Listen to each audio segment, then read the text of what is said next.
Acho interessante como nenhum curso parece dar atenção. Eu ia falar a devida atenção, mas parece que eles não dão atenção nenhuma para o aspecto psicológico do aprendizado. Tudo que você vê nos cursos regulares e até nas reuniões desses cursos regulares, entre os professores, as reuniões de professores, é justamente ensinando como ensinar melhor, sei lá, o Present Perfect Continuous, aspectos sofisticados do idioma.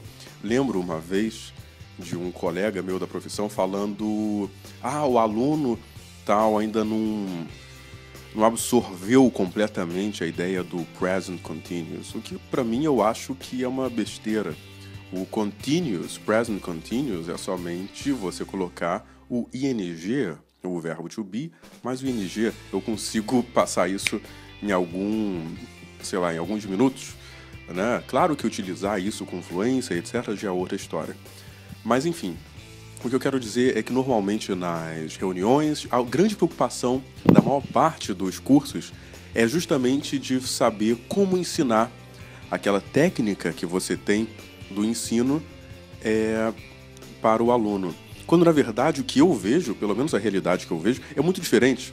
São bloqueios, são pessoas que chegam para mim e falam: Paulo, olha, eu já procurei várias pessoas, já procurei muita gente, você é minha última alternativa. Se não der certo estudar inglês contigo, eu vou desistir. Eu já escutei essa história várias vezes. Eu já escutei a história de pessoas que estudaram 1 ano, 2 anos, 5 anos, 10 anos, às vezes, estudaram inglês a vida toda e ainda assim não conseguem falar inglês. Tem um bloqueio terrível.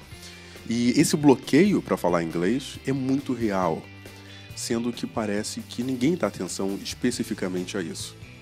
O que é difícil também, né? Não estou falando que seja algo muito fácil de tratar, mas acho que deveria ser dada alguma atenção a isso. Eu me lembro de uma história de uma aluna que eu tive, que era um casal, na verdade. Eu dava aula para os dois e eu lembro que numa viagem para Nova York, eu acho, não lembro qual local nos Estados Unidos. Durante a viagem toda, o marido ficou falando: vai lá, fala inglês, fala good morning, pede um café, pede uma água, tenta se comunicar um pouco em inglês, né? Tenta falar alguma coisa, fala alguma coisa em inglês. Durante a viagem, ele foi falando tudo isso para ela. E aí ela se negou, a viagem inteira ela não falou nada, até chegar na imigração. Então, quando eles estavam voltando, acho que finalmente ela tomou coragem para falar. Bem, eu acho que ela não teria escolhido hora pior para ter falado inglês. Porque quando ela chegou lá e finalmente tomou coragem, depois de toda essa viagem, de todo esse bloqueio que ela já tinha estudado, era essa história também. Já tinha estudado muitos anos aí em vários cursos regulares, mas ainda assim não se sentia confortável para falar inglês. Aí quando chegou lá na imigração, voltando já para o Brasil, lá com a agente de imigração, ela foi falar alguma coisa e o que ela escutou de volta foi o seguinte: Oh my God, you really have to improve your English. Ou seja, o agente da imigração falou para ela: meu Deus, você realmente tem que melhorar o seu inglês, hein? E aí, claro, que se ela já tinha esse bloqueio, se ela já tinha essa coisa toda, e foi por água abaixo, né? Aí que ela, acho que piorou bastante a condição dela, o que ela queria falar inglês, piorou muito. E desde então, acho que ela não falou. Aliás, desde então não, ela me falou que desde então ela não falou mais inglês, que ela se sentiu completamente bloqueada para falar inglês, né? Eu não sei, eu poderia argumentar aqui até, estava pensando sobre isso, algumas teorias. Talvez ela escolheu, porque ela escolheu justamente essa hora, a pior hora, eu acho, para a pessoa falar inglês. Talvez até mesmo para reforçar esse bloqueio, né? Por que não ter falado no hotel? Por que ela não falou no Starbucks? Sei lá, por que ela não falou good morning, one coffee, please? Sei lá, ela fala alguma coisa mais simples assim num café, num hotel? Mas não, ela escolheu justamente aquela hora mais crítica para falar inglês. E eu tenho essa ideia, talvez ela fez isso até para reforçar o trauma, reforçar essa condição de bloqueio que ela tinha. Então isso é muito real. Lembro da história também de uma aluna minha, num curso que eu trabalhava. Aliás, no curso que eu trabalhava, ela nem acontecia de ser minha aluna. Poderia ter sido também, isso não iria dizer nada. Mas uma moça que ela tinha tanta rejeição por inglês, mas tanta rejeição, que ela parava a aula de um colega meu, ela parava a aula, durante a aula, e ela ia no banheiro vomitar. E ela tinha... Durante as aulas, a rejeição dela era tão grande, parece até coisa de desenho animado, né? A rejeição dela era tão grande que ela tinha que ir no banheiro vomitar. E não bastasse só isso, no curso de inglês, ela também trabalhava com inglês. Então ela tinha que falar em inglês no trabalho, e ela relatava que constantemente ela tinha que ir no banheiro vomitar. Então, aliás, que vida difícil devia ter essa mulher, né? Imagina. Então, eu acho que o tratamento precisaria, nesse caso, principalmente, nesse caso, deveria ser um tratamento mais médico, mais no caminho psicológico, psicólogo, psiquiatra e tal. Mas o que eu vejo, e eu tenho que lidar com isso, né? Eu tento desbloquear o aluno. E eu vejo, para mim, segundo a minha ótica, isso é um trabalho imprescindível de ser feito. Porque eu passei muito tempo tentando chegar tecnicamente como ensinar o mais rápido possível. Mas eu acho que tão importante o quanto, ou mais importante do que isso, é você conseguir fazer com que o aluno se sinta confiante e confortável para falar inglês, né? Porque eu imagino que algum bloqueio da fala todos nós temos, mesmo em português. Quem é que não se sente inibido ou até tímido em alguma situação, né? Mas o problema é quando isso é muito grave. O problema é quando a pessoa não consegue falar nada em inglês. O problema é quando eu já tive um aluno meu que ele falava comigo em inglês fluentemente.